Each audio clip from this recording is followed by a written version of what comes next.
This program contains themes that may lead to increased involvement with youth. Viewer discretion is advised. You know you've been hanging out with youth when your phone gallery is full of hilarious memes and TikTok videos that only make sense to your teenagers and you. You know you've been hanging out with youth when your car is perpetually filled with empty fast food, takeout bags, and the faint scent of adolescent angst. You know you've been hanging out with youth when you've become fluent in deciphering the deeper meaning of guarded facial expressions and cryptic text messages. You know, you've been hanging out with youth when your Spotify playlists are a bizarre mix of top 40 hits, indie bands, and throwback jams from the 90s and 2000s. You know, you've been hanging out with youth when you find yourself drawn to binge watch that latest teen drama on Netflix and you like it. You know you've been hanging out with youth when you find yourself using phrases like bet, mid, and sus in everyday conversations without even knowing it. Thanks. I promise it's not sus, right? Huh? Welcome to the amazing world of volunteering with youth. We are so glad you're joining us and thousands of youth workers like us across the country and around the world. Jesus wants young people to come to him. He wants to be with them, and so do you. So when you stepped up to volunteer, you stepped up to stand with Jesus. My name is Jen, and I've been a youth worker with Youth Unlimited YFC for 23 years. Thanks for joining us. I'm James, and I've been at this for 17 years. Thanks for joining me. And I'm David.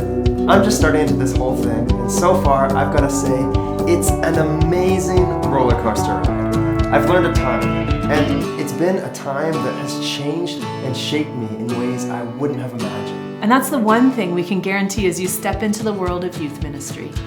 You will be changed, and you will learn to rely on our gracious God in new and sometimes desperate ways. But it will be good. It will be good. We promise. But we're jumping ahead of ourselves. Before any of that happens, we're going to prepare you. For starters, here are 6 core practices that are foundational for the kind of youth ministry your heart longs to be a part of. Starting with acceptance. Acceptance is where we need to begin. Accept students as they are. They may have a completely different set of values from you or behaviors you'd love to change. They may be making choices you don't agree with, but none of those things are what make them worthy of your time. Accepting someone unconditionally doesn't mean you think everything they do or say is a good idea. It means that your heart is echoing the heartbeat of God, who loved us while we were still sinners, not after we started acting in acceptable ways. Don't expect miracles overnight. Remember that you may not even be able to reap what you sow into kids' lives. Be prepared to deal with your own disappointment and even heartbreak, and resist blaming the young person for not fulfilling your expectations for the impact you want to have. Remember the incredible patience our God has with us. We have the honor of reflecting that to the young people we work with. Encouragement is a rare thing, but young people need it like plants need water. Some days it can be hard to find things to appreciate in others, and that's when we need to ask Jesus to give us his eyes to see the young person in the way that he does. The young person in front of you was made in the image of God, whether they know him yet or not. So be watching for hints of that. And then tell them what you see. Make it a goal to offer an authentic word of encouragement in every single encounter with youth. The purpose of empathy is to truly understand what it must be like to live in another person's shoes. It takes effort and intention, but it's worth it. A lot of young people feel incredibly alone in the shoes they've been given, and they don't expect any adult to care enough to actually stand with them and try to see life from their perspective. When you stand together for a while, the things they do and think might make a little more sense. And after you've cared enough to truly understand a youth, they might just be open to hearing a different perspective on life from you. Dependability. Be someone that young people can count on. Do what you said you'd do. Be on time and try not to change plans at the last minute if at all possible. All of these simple things are part of building trust, and they communicate that your time with this youth is important to you they are important to you. Information about a young person's life should not be passed on to others without their knowledge, except in extraordinary circumstances where the information puts the youth or others in danger. If you were in the youth's shoes, imagine how you would feel if you knew that the stories of your life were being shared for the amusement or even the prayers of other people and you didn't even know it. Respect the teens and their stories, and ask for permission to share information when you are in need of your supervisor's guidance or when you know it will encourage them to see their story make a difference for others. I have a lot of anxiety when it comes to groups of people, and I tend to stay quiet and just kind of follow in the background. But Chris really helps guide me into being more upfront and expressing myself more, being actually a part of the group instead of a side character. And it's been really helpful in growing and knowing more about how to handle social interaction. There's been so many experiences that Youth Unlimited has been able to provide for us that we wouldn't be able to provide for him as a family. And seeing these youth care workers and the genuine care that they have for the kids is taught. I trust him with my life any day.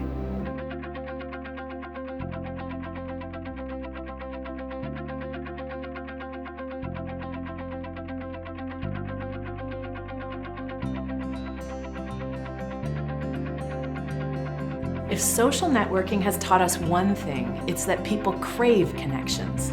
But it's taught us something else. People who rely on screens to feel connected end up feeling more depressed, less confident, and more alone. What we need is face-to-face conversation, but that's getting harder and harder to find, especially for teens. Young people will be the first to tell you that face-to-face conversation is not high on their list of ways they feel most comfortable connecting. It feels unpredictable and vulnerable because they don't know what's going to happen and they have no time to plan a response.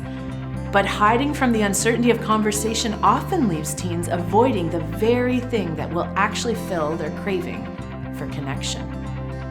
So let's talk about how to create conversations with teens who may not be rushing to start a conversation with you.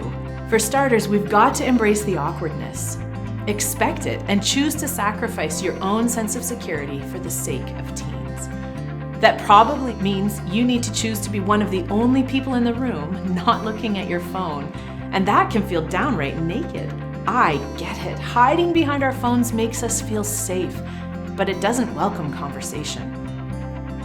Putting the phone down is one way of opening ourselves up for conversations, and it's an example of how much gets communicated before we ever speak a word.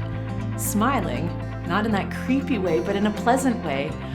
Looking relaxed, whether you feel relaxed or not, and actually looking people in the eye with interest on your face. These all say that you're a welcoming person, and that's a great place to start. But what about the words? What are the magical words that get kids talking? I wish I knew, but I've got nothing. The one thing I do know is that the quickest way to freeze up in a conversation is to believe that you have to have the right words, and without them, there's no use even trying. Take risks. Laugh at yourself when you mess up. Be real. That goes way further than all the best scripts. And be curious. You're making a new friend. What do you want to know about them? We're not looking to interrogate teens, but young people are fascinating, so dig for that treasure. If you're not sure where to start, here's something to get you going. You can remember it with the acronym FORM. F is for family. Take time to find out who they live with and what that looks like for them. Remember, families come in many forms, and teens don't always live with birth families or both parents. So be ready to listen and learn about what their home looks like for them and how they feel about that. O is for obligations. These are the things they get no choice in, like going to school or doing homework or maybe babysitting younger siblings. What does their week look like? Is there a part they enjoy? How do they feel about the things they have to do? R is for recreation. How would they like to spend their time and money? Ask how they'd spend $1,000 if they had the chance. How about $1 million? Do they love video games or basketball? Or are they a budding fashion designer? M is for motivation. Find out what's important to them and what keeps them going. What are they reaching for? And who pushes them forward in good ways? Where do they feel unmotivated? And how does that affect their life? And then you follow up with more questions. Listen enthusiastically without stealing the show. Tell them what you've heard and look for reasons to encourage them. You might be throwing out a whole bunch of invitations to conversation before a teen gets the courage to put down their phone and pick up one of those questions, but that's okay. I have a young friend I've known for 8 years, and still many of our conversations are just a word or two. What's important is that I keep showing up, because that shows them what God is like. He waits for us, and He's ready to listen whenever we are ready to talk. My family's not very religious, but we do go sometimes to the Gurdwara, which is our temple. It means God's home.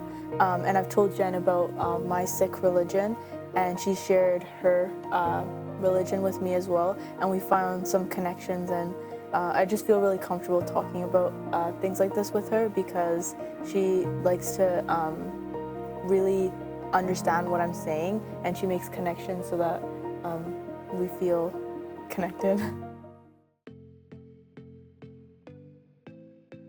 There are certain competitions you just don't want to win, like the competition for who is the loneliest generation. For years, we've recognized loneliness in the elderly, but studies just keep confirming that there's a new frontrunner in that competition, Generation Z. Right now, almost 75% of 16 to 24-year-olds say they almost always feel lonely. That kind of loneliness can cause as much damage to the body as smoking 15 cigarettes a day. It's ironic that the most connected generation ever feels such a deep sense of disconnection. Their digital interactions have failed to replace a need we all have to connect on an emotional level, face-to-face in the physical world. So what is the remedy for feeling lonely? It's feeling that you belong. Great, all we need to do is get teens to join a team or youth group or something, and then they'll belong. I wish it was that simple, but according to teens, the feeling of belonging is not about involvement with a program or activity. We need to remember participation is not the same as belonging. Belonging comes because of a who, not a where. It's about who notices you when you walk through the door and misses you when you aren't there. That's what belonging looks like. A few years ago, the Springtide Research Institute put together the Belongingness Process. After talking to thousands of teens, they boiled down their data to 3 steps that move toward feeling that sense of belonging. I am noticed, I am named, and I am known. Let's start with I am noticed. This first step is simply that, noticing. It means we say hi or smile when the youth walks into the room. We remember things they've said, or things they like. We ask about the teams or music or fashion that they wear or listen to. This is where it starts, with intentional noticing. The second step is I am named. Saying someone's name calls them out of the crowd. They aren't just a youth, they have a name. But this step goes beyond intentionally remembering names. This is about beginning to notice what distinguishes this teen from anyone else with their name. Watch for things that make them unique. Finding their particular collection of things like pet peeves, values, fears, interests, and experiences requires time and curious questions. And this is where belonging grows. The final step is I am known. As we collect up what we're noticing and learning about the teen, we also realize that there are things that are far less obvious that we need to dig for. We need to recognize evidence of God's heart and tell them what we see. Do you see a bit of compassion peeking out? Tell them. Is there some unexpected patience showing itself? Tell them. And are there some places where the mask comes off and your heart breaks for their hurt and pain? Tell them that as well. Being known is scary, but every teen is craving this gift, and we can give it to them if we're willing to do the work. The most beautiful thing about the belongingness process is it reflects the heart of God for us. Isaiah 43:1 says, I have called you by name, and you are mine. As we invite teens into belonging with us, we clear the way for them to find the deepest kind of belonging with the God who notices them, names them, and knows them more than we ever could.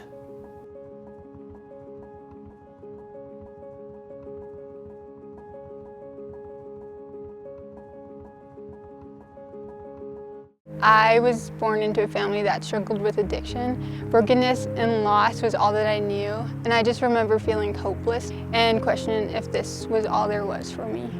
It all changed when we were apprehended from my mom's house. My grandparents fought for us, and when we moved into their house, they had just opened a church, and I got to hear about Jesus. Jesus really met me when I was 15, and when I felt his presence, all the brokenness and the loss was wiped away, and I just felt purpose and loved like no other. I relate to the woman at the well when she was eager to run back to the rest of the people and tell them the good news of Jesus. I have the same desire to go back to my nation and tell the people that Jesus can take them and heal them from the brokenness like he did with me.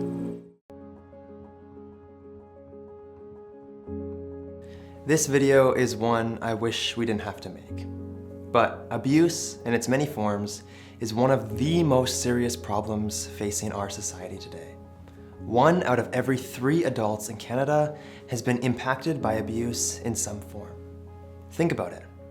That's a lot. Abused children are suffering at the hands of those they should be able to trust most. And all too often, the damage lasts a lifetime. Studies show that kids who have been abused are far more likely than others to end up using drugs, struggling with depression or other health problems, attempting suicide, living on the streets, or becoming abusers themselves. This is important information, so please listen carefully. It's highly possible that abuse is part of the lives of the young people you will be building relationships with, and we want you to be prepared. So, what is abuse? Abuse is non-accidental injury from mistreatment by the actions or omissions of a child's parents, guardians, or other adult influencers. But abuse isn't just one thing. It comes in many forms. Physical abuse. That's any intentional physical force or action that can result in injury to a child. It can also be a discipline that was stronger than what would be considered reasonable. Sexual abuse. This is the use of a child for sexual gratification. It includes sexual touching, but can also be things like making a child watch sexual acts or take sexual pictures or videos of themselves. It might even be the adult intentionally peeping in on the child while they're undressing or in the shower. Emotional abuse.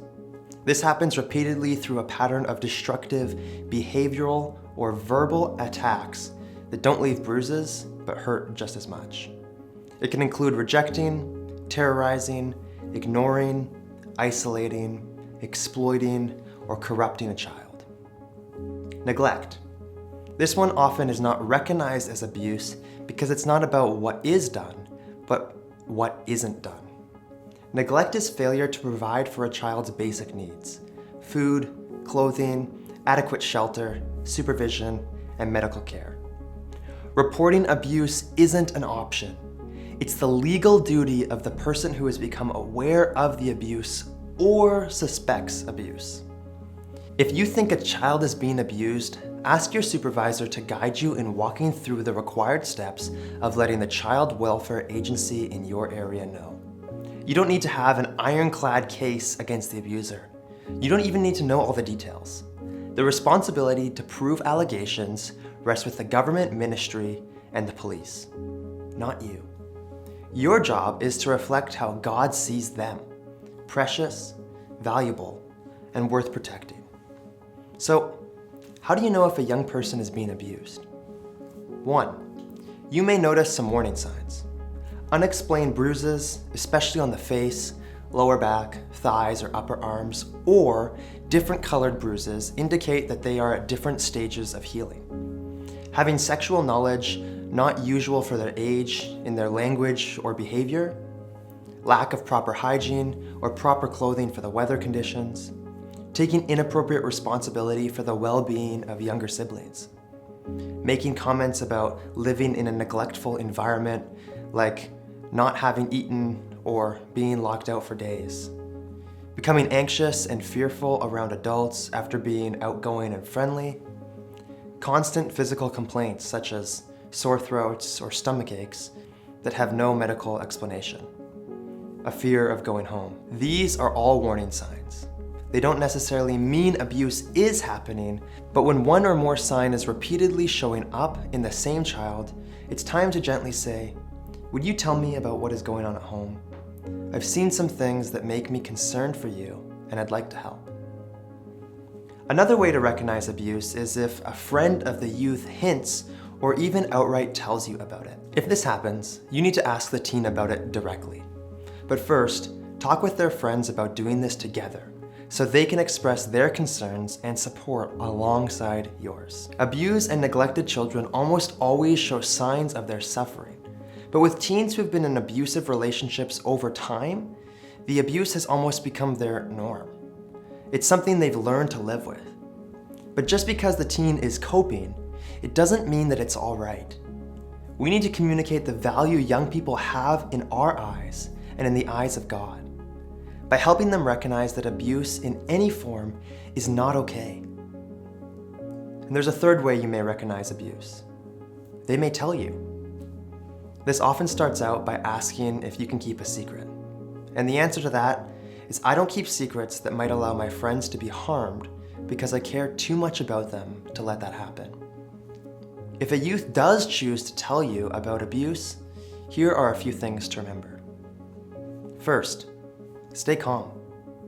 Don't panic and get all caught up thinking about what comes next. There's a wounded teen sitting right in front of you and trusting you with something horrible. Offer them a place of safety to tell their story.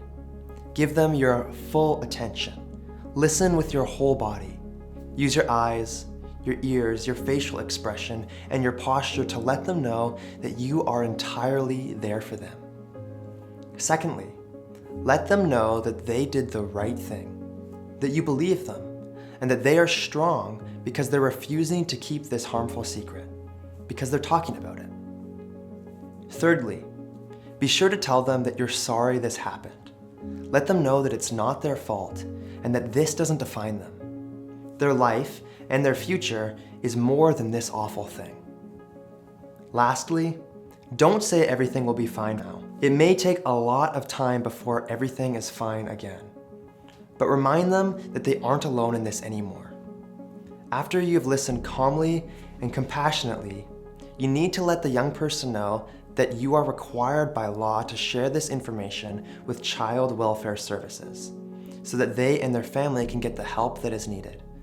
Invite them to go with you through the reporting process, starting a conversation with your supervisor. If they're willing, you want to involve them in as many ways that give them as much power as possible in this incredibly disempowering situation. The young person will most likely feel upset or afraid that this secret they've been keeping is now being told to the authorities. They'll probably feel like the government is gonna sweep in and tear apart their family, that everything's gonna be a mess. But you need to let them know that the ministry responsible for the safety of children and youth has a mandate to keep families together. By letting the ministry know, the family is going to get the support they need, and so are they. If you suspect abuse is taking place and the young person is unwilling to talk about it, you are still required to share your suspicions with child welfare. The youth might not be ready to talk to the authorities or to you. They may even be angry with you for not keeping their secret. But you can connect them to Kids Help Phone confidential helpline. They just need to text the word CONNECT to 686868. They can even stay anonymous, and a trained counselor will listen to them and support them. Don't let your own fear of not knowing what to say or the uncertainty about what will happen next hold you back from standing up for the young people who may not think they are valuable enough to stand up for themselves. God is our defender. As people bearing His image, we need to do the same for young people suffering abuse.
my friends lived in a neighborhood that was intentionally built with no fences between the backyards.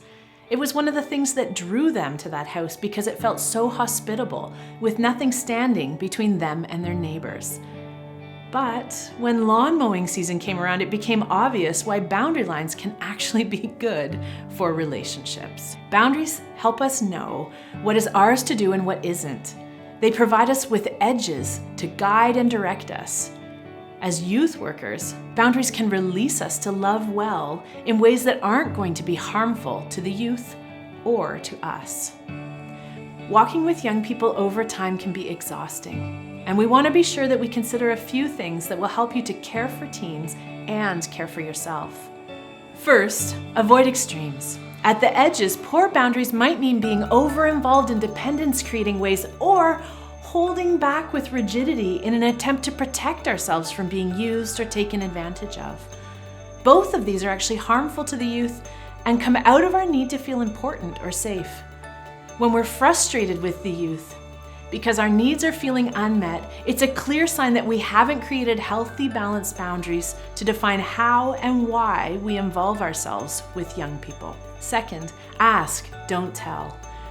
Research shows that young people today are more inclined to look to adults to manage their lives, to clear the way for them.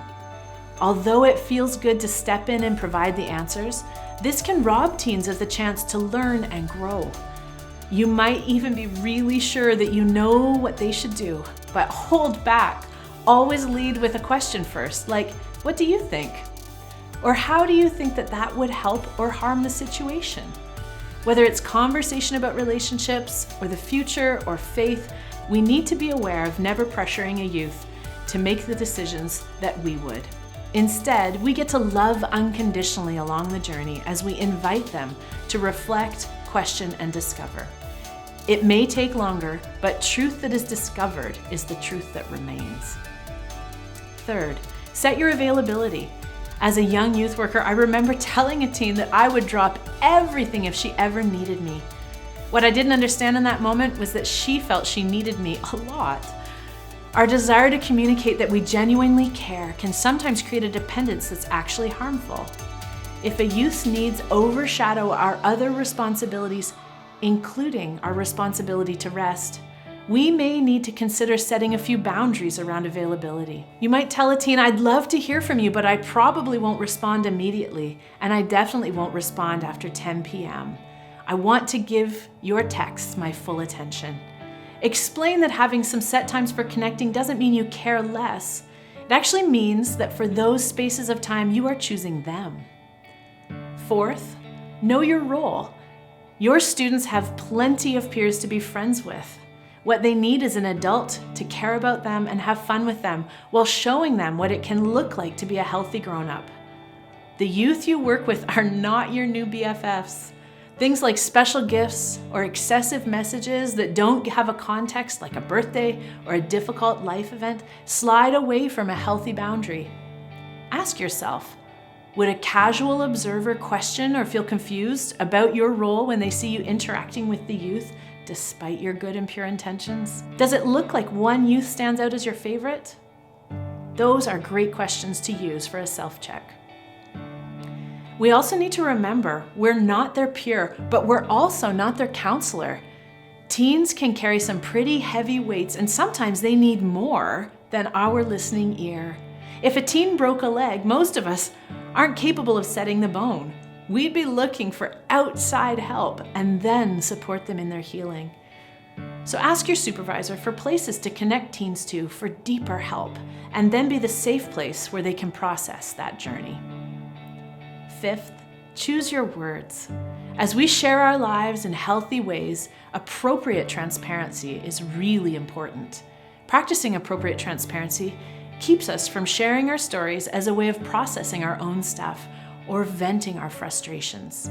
Instead, it's a humble and purposeful way to say, I'm inviting you to see this part of my life because I suspect that in God's hands, this might be a helpful thing for you.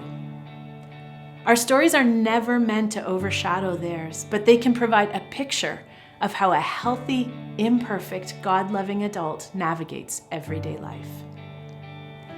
Purposefully communicating, doesn't just apply to your time with youth. It also needs to be a part of your relationship with your supervisor. We want to be sure that your youth work experience provides you with what you need to fully step into the invitation God has given you. But sometimes things get missed.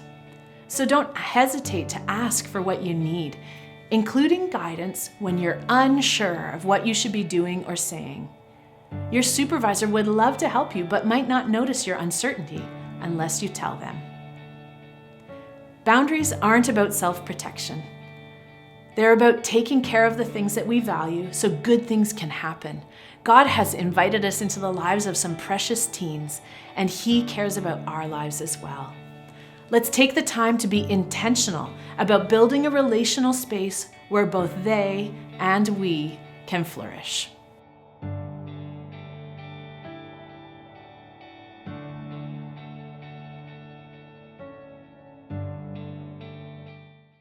At first I was afraid to ask my mom about going to Youth Unlimited because I thought she would say no. She had concerns about Christians pushing their religion on me because that's what happened to my siblings when they were in a Christian foster home. But James has always respected my beliefs. Maybe that's why I feel comfortable going to a meal and Bible study with James and a few of my friends every week. I believe there is a God out there. When I was a kid, I thought God would just appear and listen to me when I prayed, and that I would be able to sense His presence. Bible study with James has only confirmed my belief about Jesus. I'm genuinely curious about the stories in the Bible and what they mean.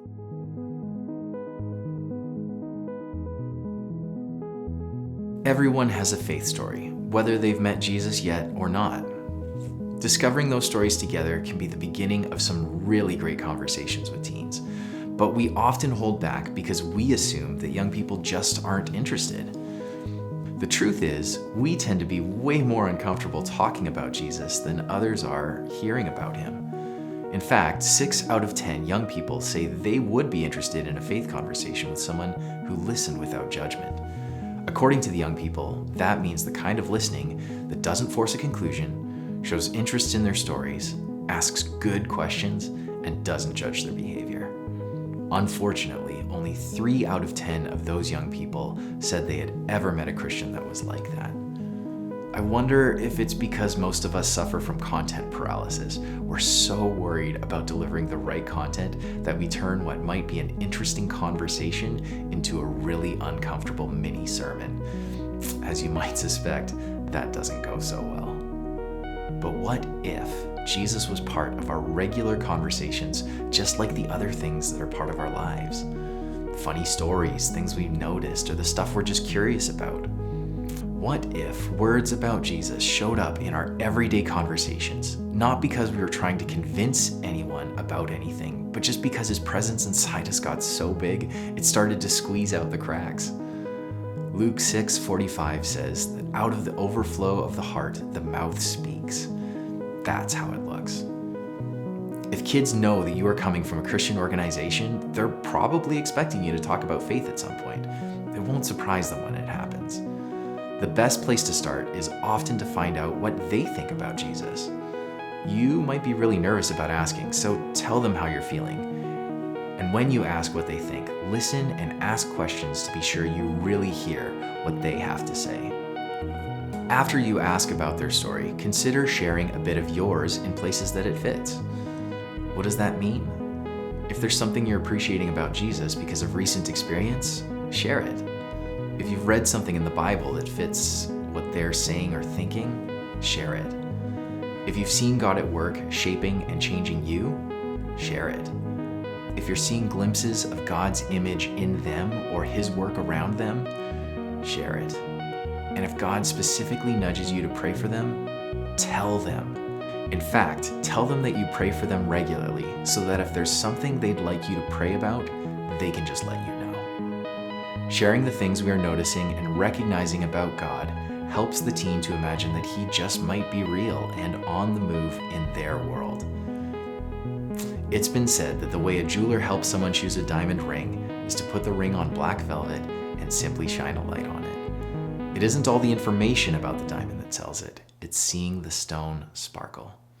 Shine the light on Jesus and let Him change young people's hearts.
research has shown that the single most common factor for young people who develop resilience is at least one supportive adult who chooses to invest in them, and you have stepped forward to be that one.